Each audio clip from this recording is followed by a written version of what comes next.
In this life now, you kill or you die. Or you die and you kill.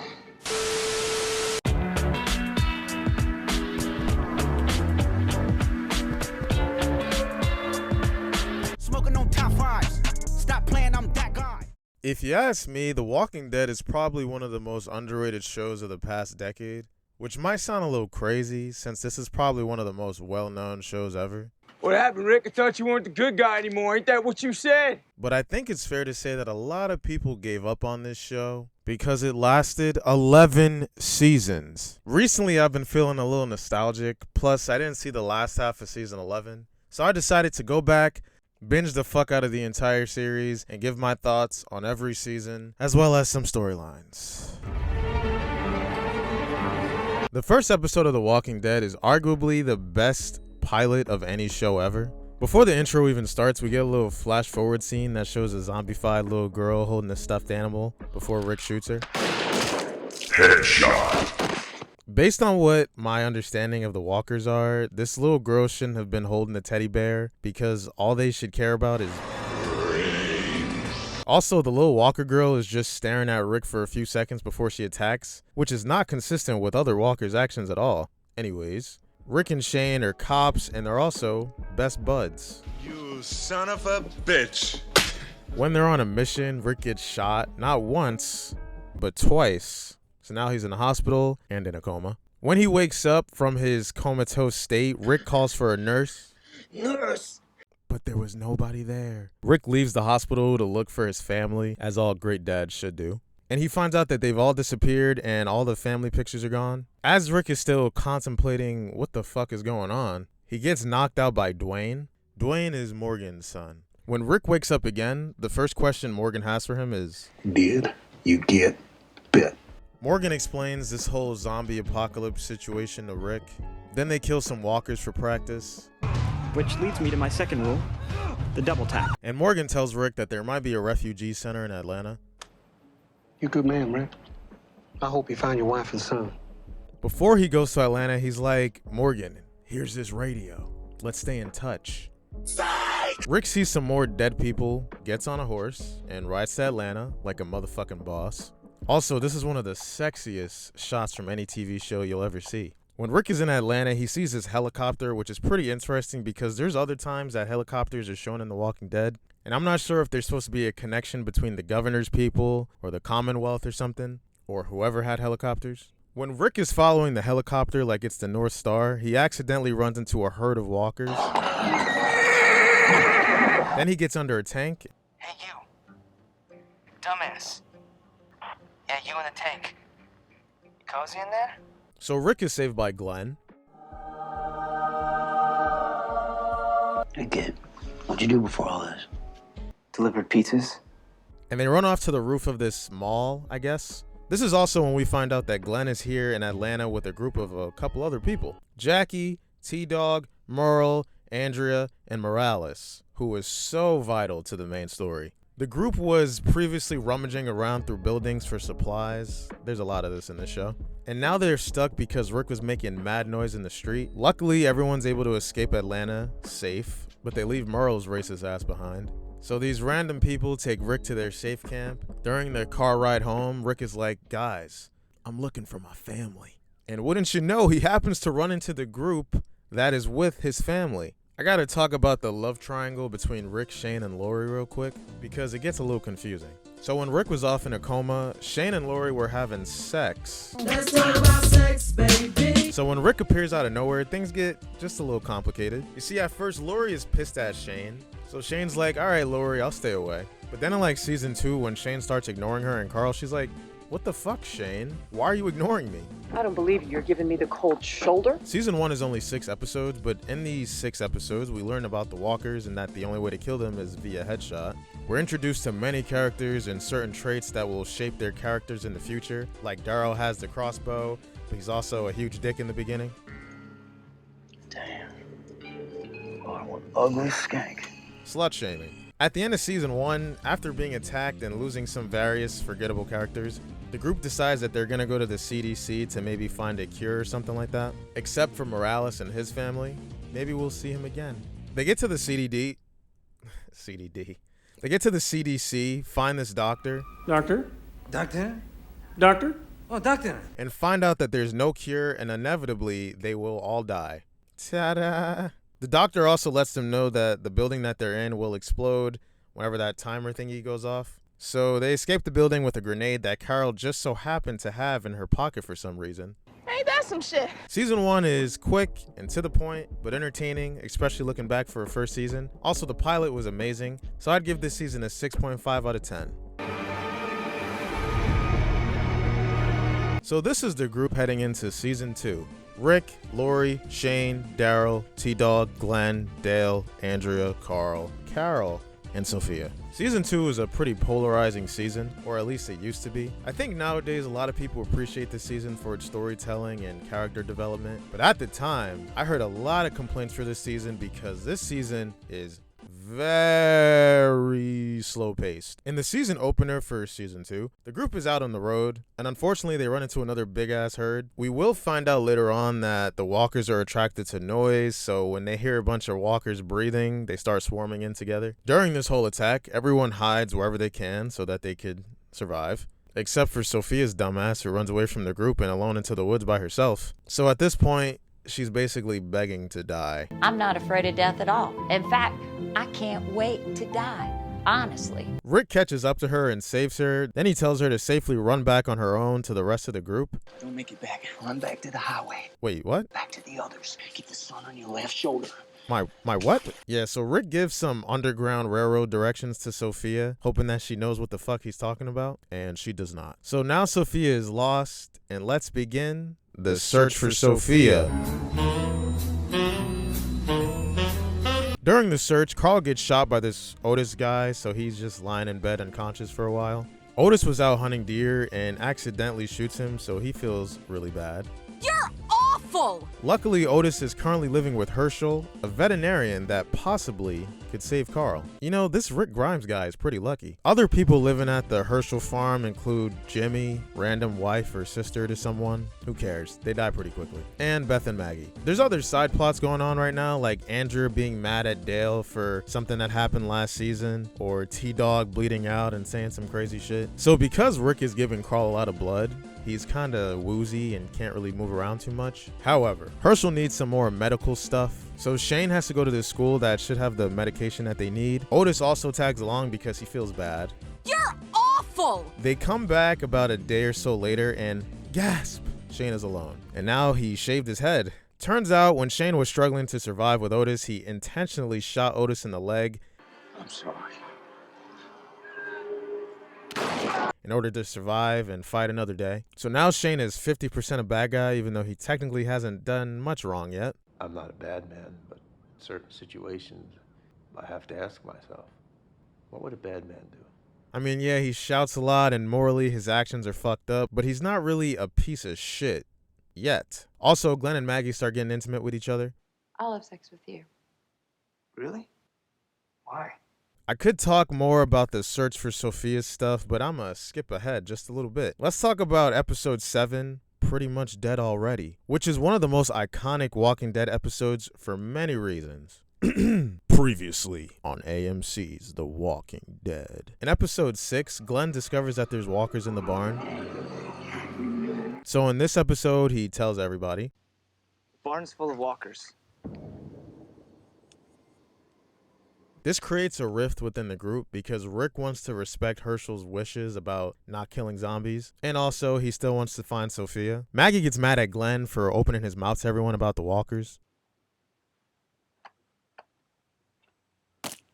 Ooh, kinky. A plot line I don't really understand in this episode is Carol and Daryl. Daryl has been the main person looking for Sophia, and Carol is so thankful for that. So Daryl repays her appreciation like this. So let me be.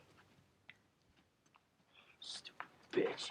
Dale has constantly, continuously, consistently been up Andrea's ass crack for this entire season. Why? Because in season 1, Andrea made her decision that she was willingly gonna die in the CDC building, but Dale was like, if you die, I'm dying too, guilting her into leaving with him. So this whole season, she's been giving him the cold shoulder. I'm gonna go for a walk. Shine some light in the forest. She's out there, give her something to look at.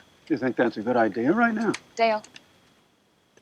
Talk about your cold shoulder. Still to this day, I never understood what the dynamic of this relationship was. Clearly, Dale's a little old, so I don't know if it's like a fatherly bond, but I have some questions. Then there's more of the love triangle stuff. Long story short, Lori is pregnant.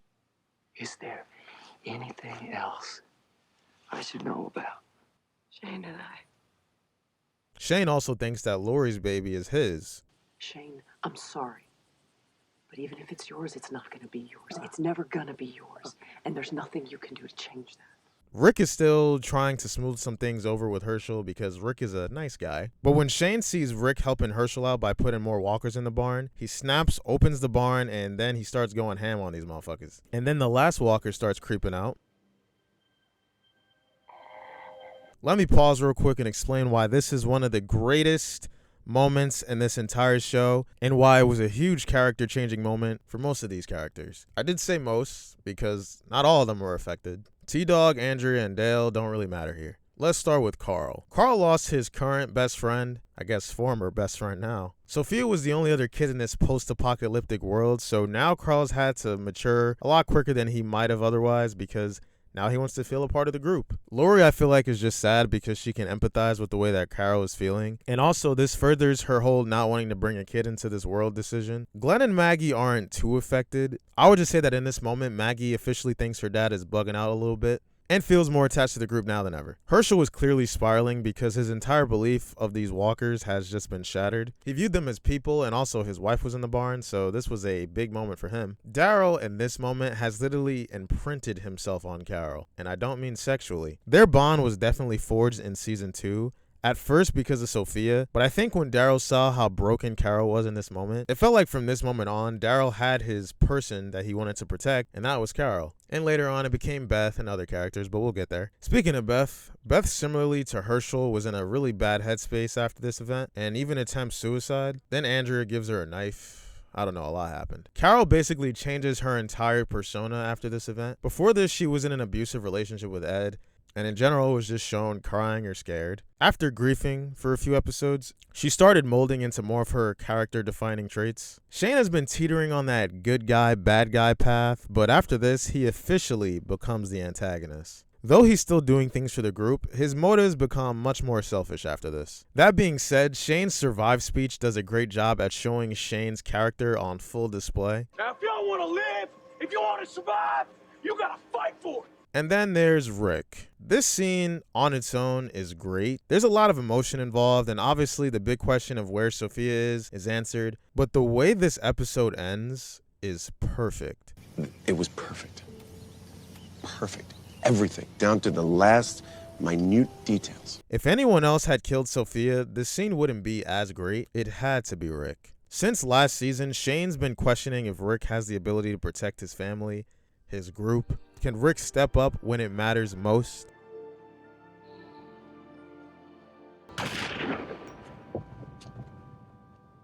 After this, Herschel goes to the bar, so Rick and Glenn go looking for him. And they also run into these two dudes who are looking for a place to stay. I hear Nebraska's nice. One of the men tried drawing their gun on Rick, but apparently Rick has quick draw activated and shoots first. Then it turns out there's more people outside, but they suck at shooting, so they run away or die. Unfortunately, Randall falls and gets his leg stuck in this pole. There's literally no reason for them to save Randall, but they do anyway. This sets the tone for Rick versus Shane. This beef has been building up for the whole season. Between Lori being pregnant, Rick trying to get on Herschel's good side, and Shane just constantly not agreeing with Rick's stances, the two have been waiting to fight. Now that there's this whole Randall situation going on, Rick wants to save Randall, but Shane's like, no, kill him. Rick tries being like, okay, maybe we could take him out 100 miles or something like that and let him live. Shane's like, kill him. Then after taking a group vote, the majority rules, and the popular vote is to kill him. Dale is mad, but honestly, I don't care. And I find Dale annoying. But don't you see, if we do this, the people that we were, the world that we knew is dead. But then after Rick sees Carl cheering on Randall's death, he doesn't want to set a bad example, so he elects not to kill him. Shane does end up killing him, and right after that, he tries to kill Rick because he thinks Rick is a bitch, and also he wants to fuck his wife. So Rick kills Shane, then Carl kills Zombie Shane, And because they're all being loud as fuck, another herd of zombies attacks the farm. Not many notable characters die in this farm attack, so I'll skip past it. Andrea does get left behind, but I'll cover that next season. Season 2 is a sexy 8 out of 10 in my opinion. I understand if some might rank it lower. It definitely gets boring at points, but I feel like this season really sets the foundation for a lot of future plots. And Shane is one of the most iconic characters in The Walking Dead, and most of his development comes from this season.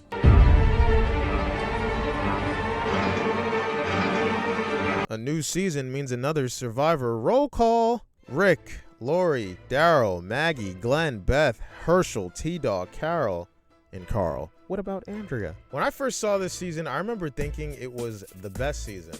And for a while, until like season 6, I would argue with people that this season was top tier. And it could have been, but looking at it retrospectively, it's not like that good. I think if this season was condensed and combined with the first half of season 4, it would have been fantastic. Say that again? But unfortunately, we're left with this unfinished Volume 1 edition of the Governor plot. So this season starts out with a time skip that's about 6 to 9 months. I'm only guessing that because Lori is like pregnant now. And there's also some tension between Lori and Rick that is literally never explained. The best thing about season 3 is that it's the first season to really feel like The Walking Dead.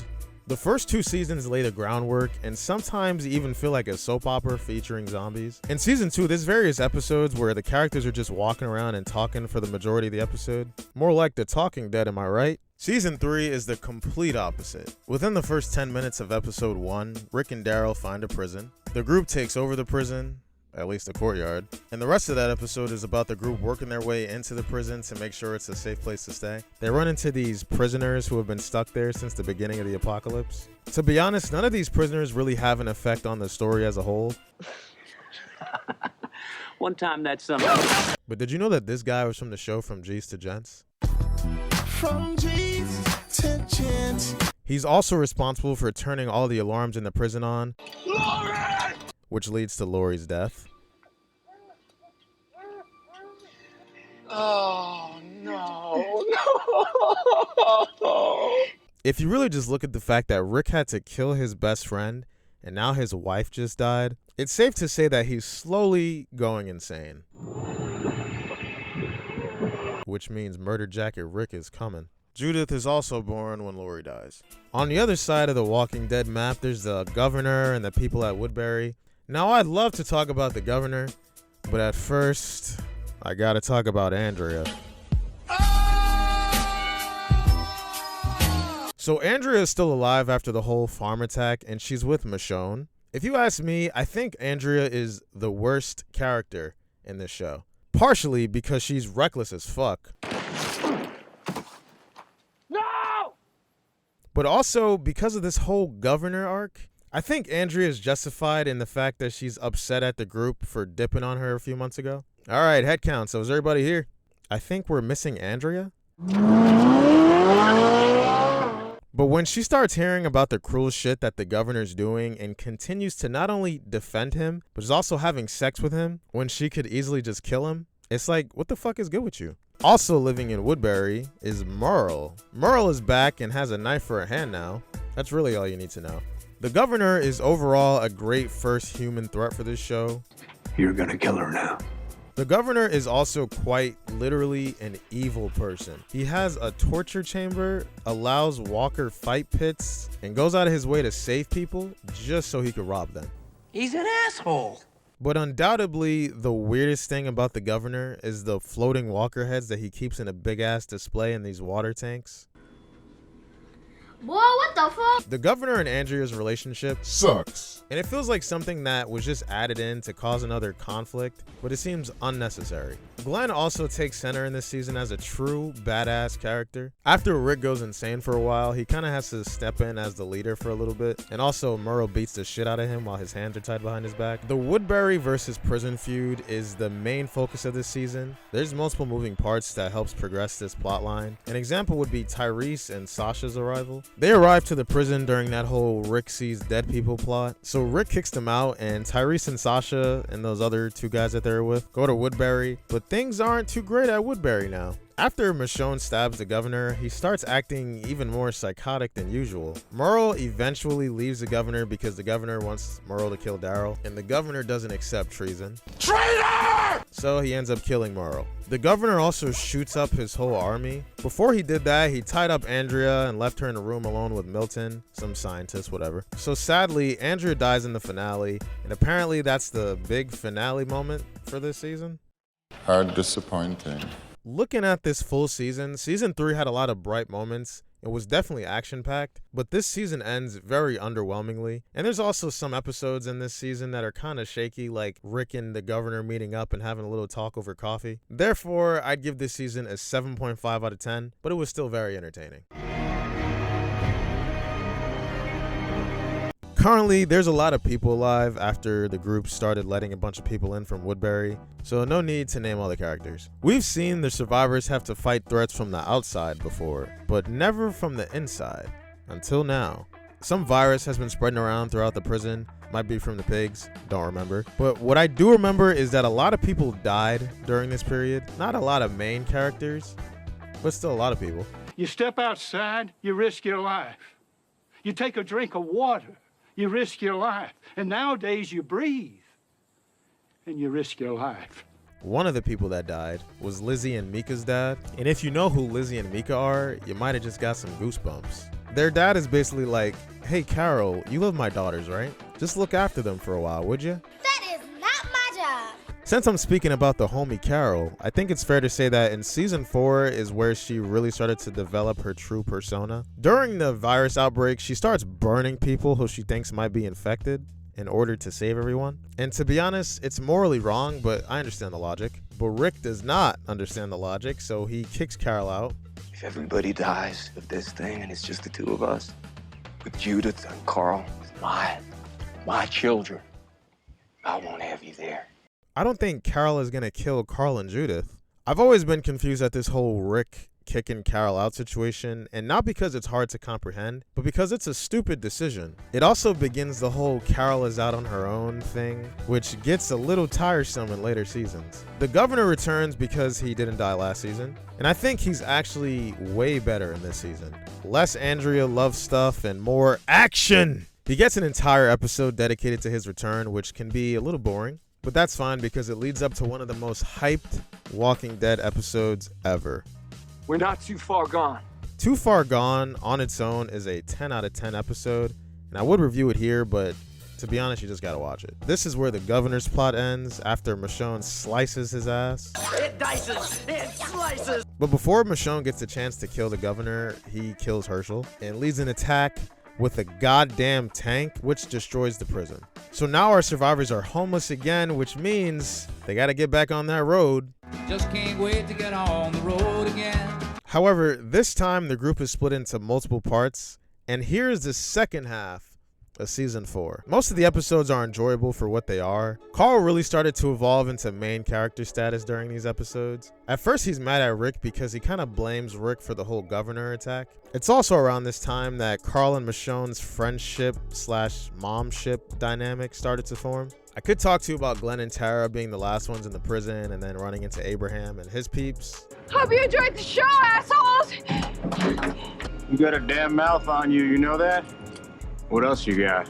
Or I could mention the fact that the whole Daryl and Beth episode happened on the same night as the Oscars, which is probably why it was so boring. But instead, I have to mention the Grove. So during that whole split period, Carol met up with Tyrese, Lizzie, and Mika, and Judith. This episode has layers to it. Tyrese has kind of been sad or mad this whole season because early on his girlfriend was burned alive when she had that virus. Then there's the kids. Mika is a nice youngling, but we're not going to talk about her too much because the real star of this episode is Lizzie. Lizzie believes that the walkers are still people with emotions and feelings. So she not only tries befriending the walkers, but she also feeds them. Everyone around her, including her sister, thinks that she's fucking crazy. But because she's sweet most of the time, they kind of let it slide. Lizzie constantly tries to make her case and show Carol specifically that the walkers are good people. She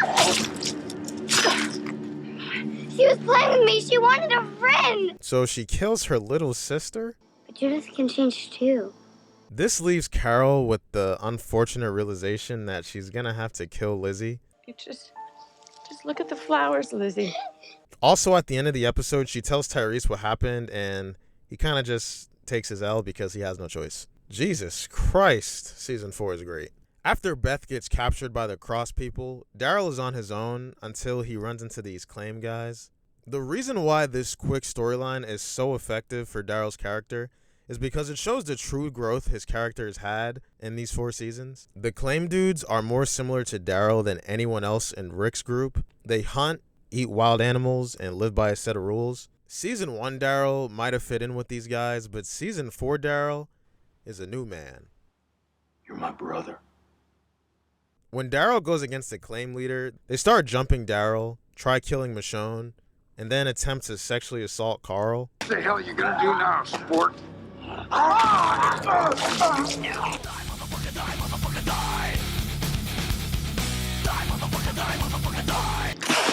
Another thing that's kind of been looming in the background this whole season is the Terminus signs. The other survivors make it to Terminus before Rick, Daryl, Michonne, and Carl. Looks like you've been on the road a while. We have. So when Rick's squad pulls up, you might think that they just found Serenity, but instead, Rick sees Glenn's watch that Herschel gave him and other items that look familiar, so he tries killing all the termites. When I first watched the scene, I remember thinking to myself, there's no way they're missing this many shots, right? But if you think about it, they aren't really trying to kill them because they gotta be fresh. Because the Terminus people are cannibals. So they lock all their survivors in the same crate to slaughter them all one by one. They're gonna feel pretty stupid when they find out. Find out what? They're fucking with the wrong people. I know technically in the AMC version he says, They're screwing with the wrong people. but the other version just sounds cooler, doesn't it? This season has probably my least favorite Walking Dead episode, but I still can't ignore how amazing this season was. Not only does this season have the best parts of the prison arc, but the second half is so entertaining and is a slow-ass burn that leads up to Terminus. This is also probably the best version of Rick. They need me. So I'm going to give this season a 10 out of 10.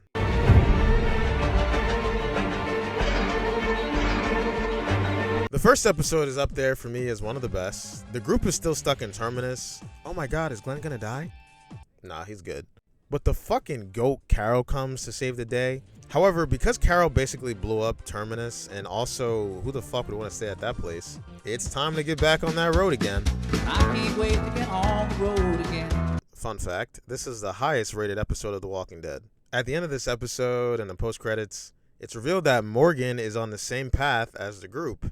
To be continued. So the group runs into Gabriel in the woods. I'll just say here that the biggest problem with The Walking Dead for me is the lack of diversity in their settings. Like, I know they don't have cars, and even if they did, they probably want to avoid places like Chicago or something. But looking at all these trees all the time makes it feel like they're in the same location since season 1. Gabriel is held up in a church because he's a priest. At first, Gabriel doesn't like the group, and he actually hates them more as the season goes on. Daryl and Carol also disappear because they have other stuff to do. A few of the Terminus people are still alive and capture Bob, and when he wakes up, his leg is missing.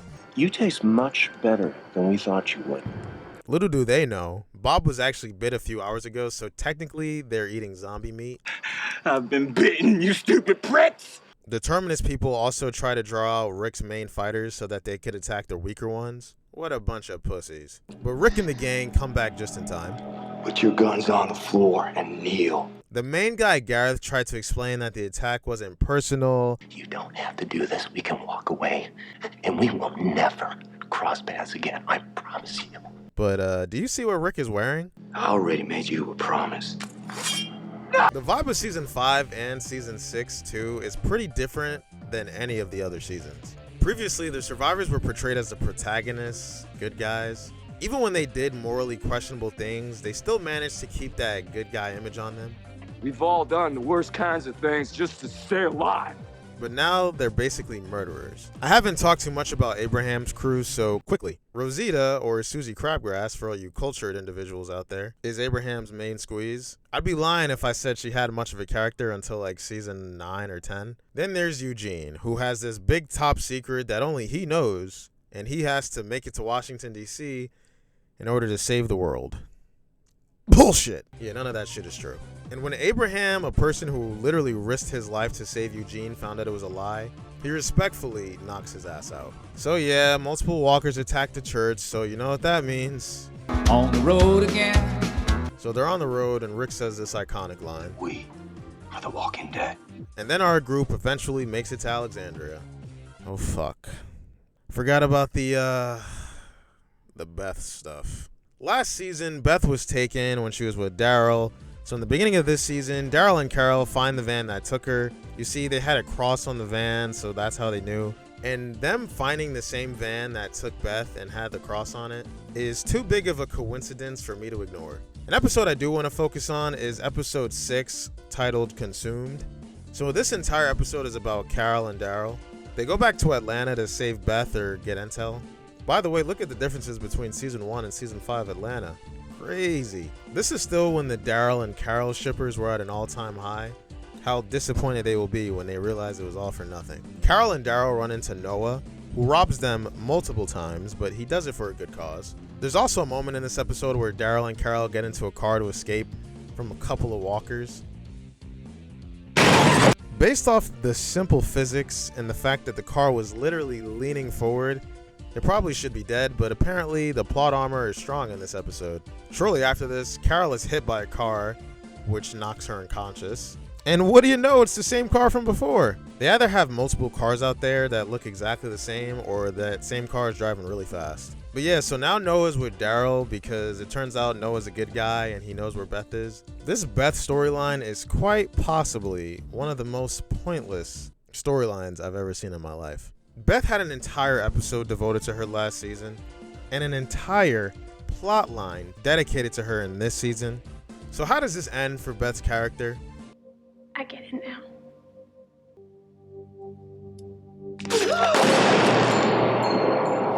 And then they just leave, and we never see this hospital ever again. But hey, at least we got Noah on the team now. Bruh. Aaron pulls up on Rick's group like this. Good morning. Aaron turns out to be cool peeps, but if you just walk up on someone like this in the middle of an apocalypse, they kind of look like a raging psychopath. Aaron takes him to Alexandria, and Alexandria is where our survivors will mostly reside for the rest of their time on the show. So thank you, Willie Nelson. We won't be needing you for the rest of the video. There's other locations, but really they live here primarily. To sum up the second half of season 5, Tyrese had an entire episode where he hallucinates and the governor returns for an episode. Tyrese also dies. When they first move into Alexandria, they look insane to all these normal people. Aaron says I can trust you. Aaron doesn't know me. So everyone takes a shower and cleans up nicely, except for Daryl because he nasty. Sasha is now the American sniper. Carol starts pretending to be fake nice mom so that the people in the community can trust her. You look ridiculous. And this lady Deanna is the leader of this community. Deanna gives everyone jobs, but that's not really that important. Carl finally gets a love interest and starts running around the woods and giving Google eyes to Enid. Rick also gets a love interest. This girl Jessie, who has 2 kids and a husband. The husband is this guy who doesn't deserve a name, so we'll just call him Abusive Dickhead. What have you been doing? He hits Jessie and overall acts like a prick. So when Rick gets the chance, he tells him to stop. Pete, you and me are leaving. You're leaving right now. And then they start fighting. Even though Rick is technically shaved and conforming to society right now, mentally he's still wearing the murder jacket. For what? You gonna kick me out? Deanna wants to kick out Rick because she thinks he's dangerous. Also, the priest Gabriel tells her not to trust the group. And just as Deanna comes to the decision that she's gonna kick Rick out, Abusive Dickhead comes up and kills Deanna's husband. This is Deanna! This is Deanna! Oh my God! This is him! So Deanna tells Rick to kill him. Do it. And then Morgan pops up at the end, and that's how the season ends. Season 5 is too action-packed and entertaining for me to give it anything less than a 7. But I do really dislike the Beth waste of time, and also some of those episodes where the survivors first come to Alexandria are a little slow paced. And not just because they're in a normal community and not fighting, but because there's literally nothing happening other than Rick quickly falling in love with Jesse and then Deanna's dickhead kids. Also, I was tight when they killed Noah, so I'd give season 5 a 7 out of 10. And that is the end of part 1. In part 2 of every season of The Walking Dead, I will talk about seasons 6 through 11, and I got a lot of shit I want to get off my chest about those seasons. But until then, if you like this video, then like this video. Shut up. Don't be shy. Subscribe to that guy.